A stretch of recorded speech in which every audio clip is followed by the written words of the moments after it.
بسم اللہ الرحمن الرحیم نحمده ونصلی علی رسولہ الکریم اما بعد فاعوذ باللہ من الشیطان الرجیم بسم اللہ الرحمن الرحیم۔ آج کی ہمارے وظائف جو ہیں، وظائف میں سے ایک وظیفہ ہے کہ جو شخص پریشانی کے عالم میں ہو تو اسے یہ دعا پڑھنی چاہیے، لا الہ الا انت سبحانک انی کنت من الظالمین۔ سیدنا حضرت یونس علیہ السلام مچھلی کے پیٹ میں رہ کر یہ دعا پڑھتے تھے۔ اللہ نے مچھلی کے پیٹ میں ان کی حفاظت بھی فرمائی اور ان کی پریشانی کو بھی دور فرمایا۔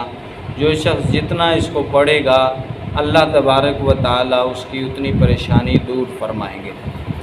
لا الہ الا انت سبحانک انی کنت من الظالمین، اس کو زیادہ سے زیادہ پڑھنا چاہیے۔